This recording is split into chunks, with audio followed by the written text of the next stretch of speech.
Hey there, Sarah. I was just messaging you because I heard that you came over the other day. Is that true? Oh, hey there, Tina. Yes, actually, I did happen to go over to your house yesterday.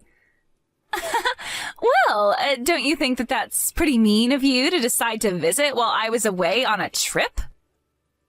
Not only that, but I heard that you got taken out to eat at a pretty nice place, too. I guess you all just wait to have fun together until after I leave, don't you? Well, it was just that someone had a coupon for the place that was about to expire, so I think they were already planning on going to eat out. Besides, your mom is always trying to find ways to take people out and share experiences with them. Is it really so bad if I happen to go out and eat with my in-laws? Well, I just hope that you enjoyed your steak dinner or whatever it was that you had. I just can't help but thinking that I should have been there in your place. Honestly, just what is my family thinking, taking you out like that and spoiling you? It's ridiculous. I'm really sorry, Tina, but you were away on a vacation, like you said. I didn't know that you were out of town, otherwise I would have offered that we all go out and use my coupon. But I'll be sure to try and think of your schedule the next time I go over. Well, you really just should have done that from the very start, you know. I mean, you're lucky that my parents are nice enough to not say anything about you. But I'm just sure that they were furious with you for coming over and not taking me out for dinner as well. So the next time you have the idea to take my family out to eat, don't forget about me. Right, I will be sure to never do that again. I am really sorry for the confusion. Oh, and just one more thing. I went on vacation this last time with my boyfriend. Oh, okay.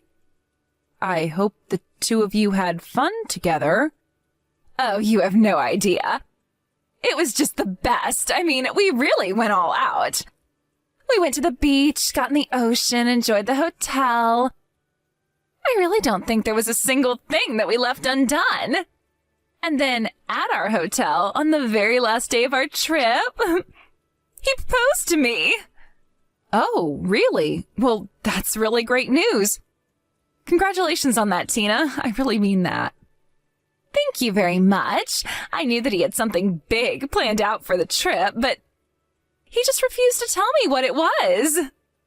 That reminds me, though, it's already the end of summer, so are you really not going to take a trip anywhere this year? I actually really, really hate the hot weather, so the less I do in a season like this, the better. But I'm already thinking of some nice places to go to once it becomes fall. Oh, Sarah, that really is just too bad. Do you know that? What are you talking about? It's just that I don't like the heat and prefer cooler weather. Is that really so bad? I mean, have you thought about what you're going to do when you have a child? Are you really just not going to take them anywhere because you might get a little hot? Well, I wasn't really talking about traveling with a kid, but if I were to have a child of my own, then of course I would try to take them places that they would want to go. So, then you're saying that you would even take them somewhere during the summer? Wait a second, I got it. I finally figured out what this is really about.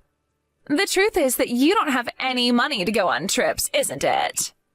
No, that really isn't it. Like at all.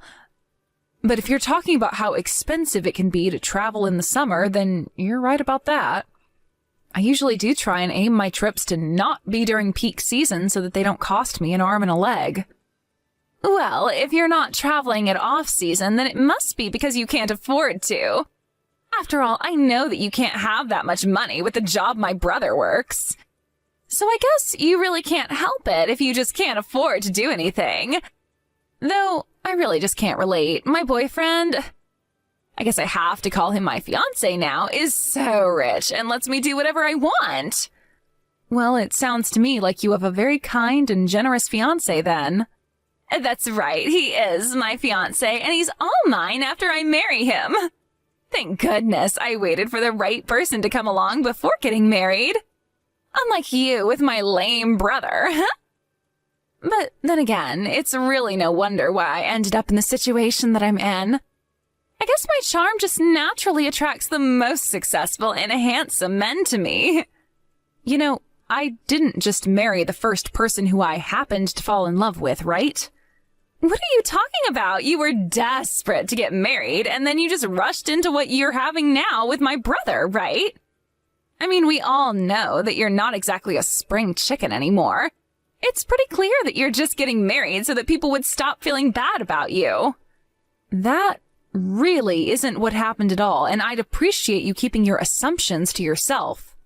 Well, I'm sorry, but I'm just taking a look at the facts and telling you the conclusions that I'm coming to. Still, though, I can't believe that you wanted to get married when there was little money between the two of you. It was really quite irresponsible, no matter how you think about it. But what else can you expect from a rush job wedding like yours? You were probably moving so fast that you couldn't even think straight. No, I mean, we already agreed that we would really just do things for a photo shoot, but that we didn't want some huge party or anything like that. You're such a liar, and you're doing a horrible job of hiding it. Obviously, anyone with money would want to have a huge blowout celebration. I mean, what little girl hasn't dreamed of getting to have a huge wedding all about her? You're telling me that you really didn't want anything like that at all? That you were just fine watching everyone around you have wonderful weddings while you settled for what you and my brother had? The least you could do is fess up and be honest with me about this. I really am just not the kind of girl that you think I am, I guess. But Toby and I were never going to have any other kind of wedding than the one we are going to. I guess there's just really not getting anything out of you, is there? I should have known that you would insist on living your fantasy world than just accepting what I'm saying to you. I have no idea what my brother ever saw in a lady as stubborn as you. He should have gone with someone that he really loved instead. Maybe he should have followed in my footsteps and waited more carefully. Maybe if I didn't do things the way that I did, then we wouldn't have ended up with someone as unique looking as yourself. Okay, well, I've had just about enough of all this, so if you'll excuse me, I'm going to get back to work now. You mean that you know that I've been right about all of this, and that's why you're running away? You've got nothing else to say to me. You're really just so pathetic sometimes, do you know that? The thing is that you probably actually do have to work, but that just proves my point about how poor you really are. Anyways, good luck with your job. I hope you can make enough money to do something more special for your wedding.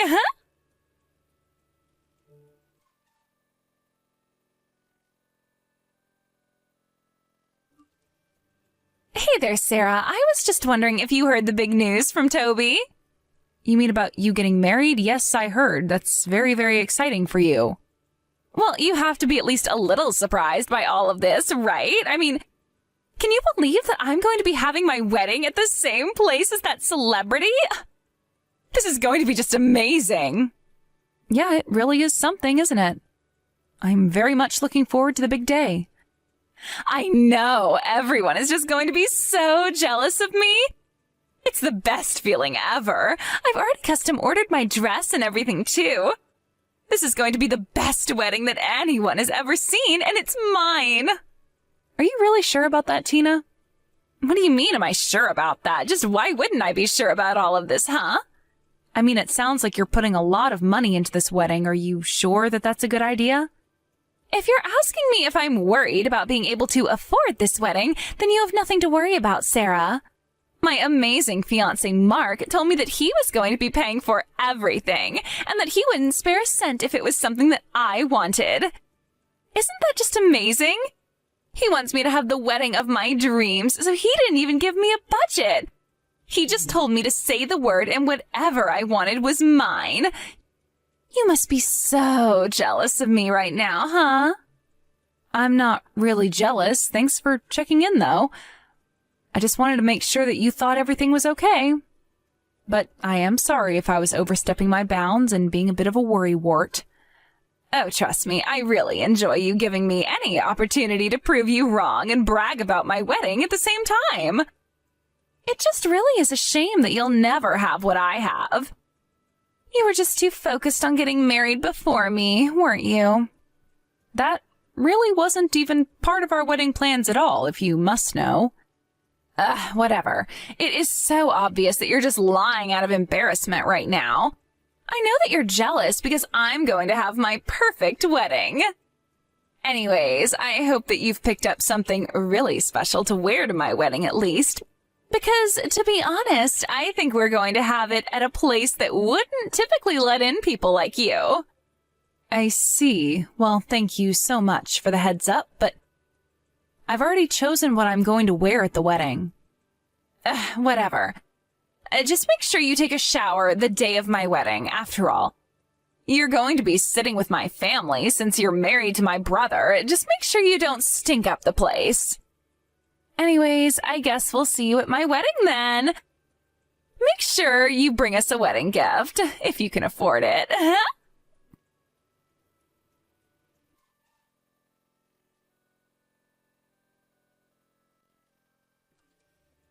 Hello, Tina. I'm sorry to bother you while you're busy getting ready right now, but I just had something that I needed to ask you really quick. What is it? Don't you know that I'm getting my hair and makeup done right now? Whatever it is that you want to talk to me about, just make it quick. Well, okay then.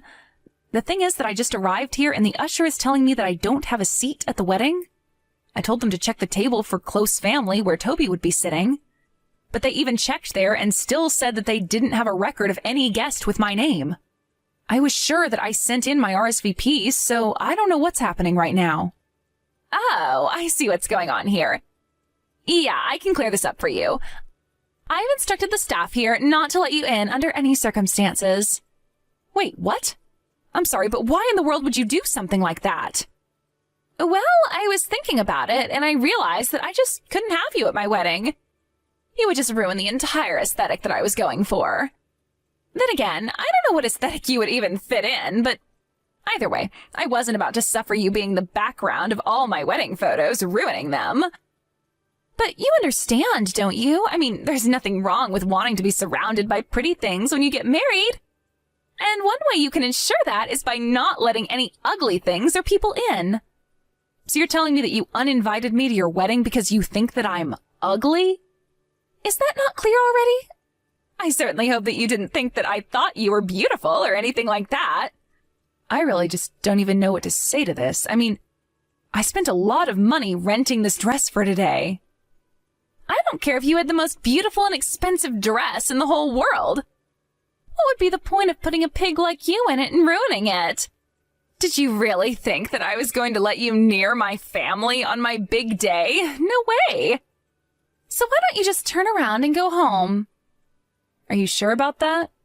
You really want me to leave right now? Duh. That's literally what I just said, isn't it? Anyways, I already told you that I'm busy, so just leave. If all you're going to do is whine and complain about how you came all the way down here for this, then save it, because I don't want to hear it. I'm the star of today, and so if I don't want to talk to you, then there's no way that you can make me. You really don't have a clue about what you're talking about, do you? Man, you're just an idiot, Tina. Excuse me? Did you really just send that message to me on my wedding day? You're the idiot. You're just mad because I wasted your time and now you have to go home. But just beat it because I don't want to see you at all today. So tuck your tail in between your legs and just run away already. I'm sorry, but if you think this is going to end well for you, then you are going to be sorely mistaken, Tina. You broke your promise, but if you really want, then I can still go home. What in the world are you talking about? Have you gone crazy or something? I thought I already told you to go home and leave me alone. Why are you still texting me? You should know that this was always going to happen and that I was never once going to really give you a seat at my wedding. Okay, then, that's fine. I'll just have to collect my $50,000 then, and I'll be on my way. $50,000? What on earth are you talking about?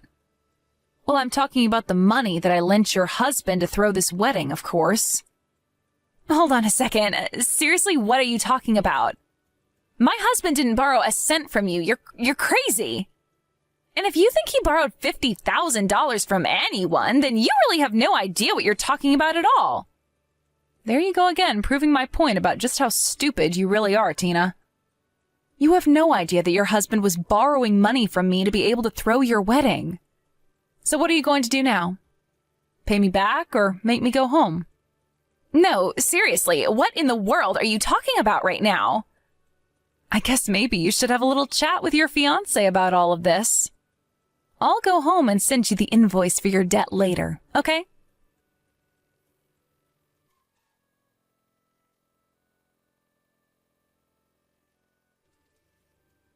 Hey there, Tina. I just wanted to congratulate you on having your wedding the other day. Did you talk to your husband, Mark, about paying back the money he borrowed from me? I was just curious if you guys decided when you were going to be repaying me all of that back. I don't know. It's not my problem because it's not money that I borrowed from you. Well, you should know that I'm looking over Mark and I's contract here. He told me that in the event that he can't pay me back, that I can claim repayment in kind with his personal belongings. This is all your fault. I was supposed to have the perfect wedding, and you completely ruined everything. Do you know that? I'm sure that I have no idea at all of what you're talking about right now, Tina. Did you know that after the wedding, Mark and I got into a huge fight? He told me that I was asking for too much for the wedding, so he had to go somewhere for the money.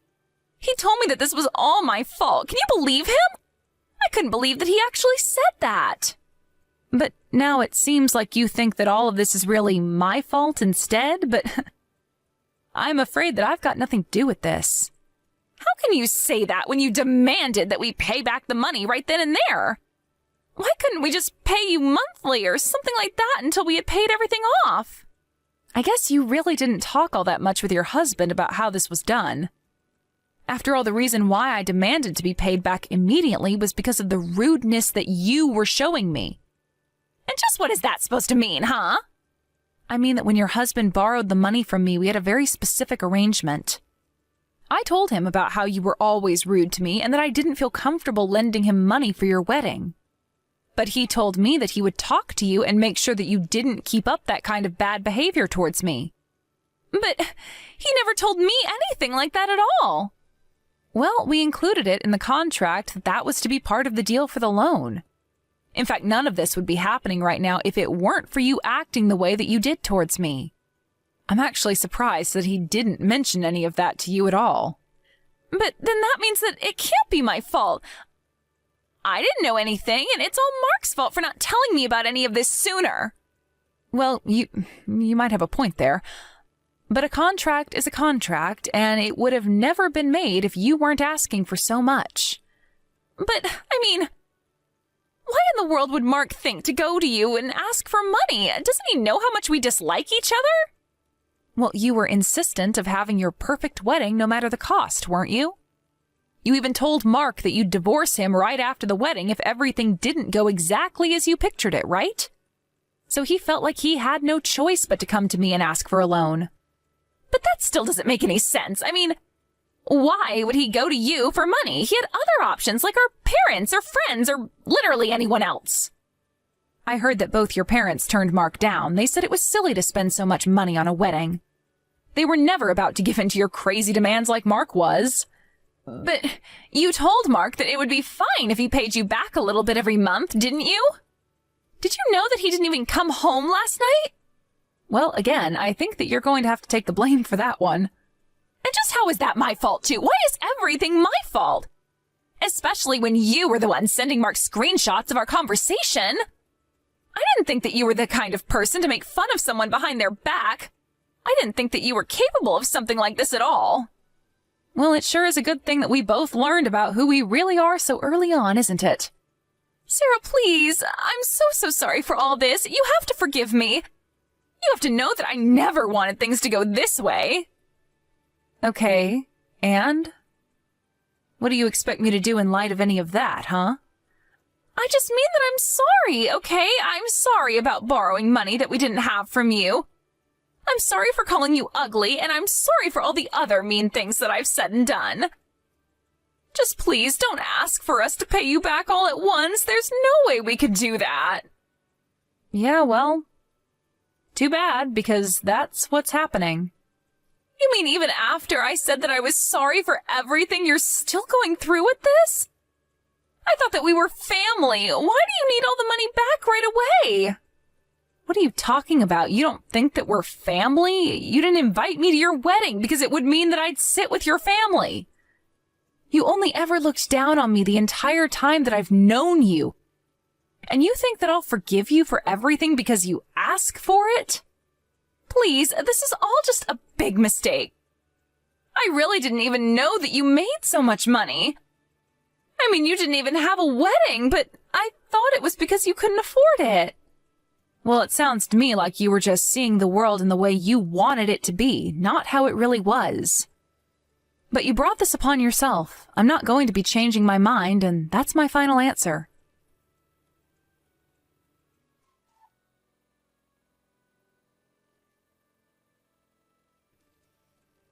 After that, I heard that things only got worse for Tina and Mark and that they ended up getting a divorce. I have no idea what Mark was thinking, not talking to Tina about the conditions of his loan. I tried to be patient with him and give him warnings here and there, but maybe he was just too busy planning the wedding to really pay attention. But while he was doing that, Tina was busy getting him into deeper and deeper trouble with me. To pay back the money, Mark had to sell his car and many other possessions he owned. Since they were married, Tina was also compelled to cough up half the debt. Tina almost avoided paying her half, but when she told her parents about the divorce and what happened to cause it, they were furious.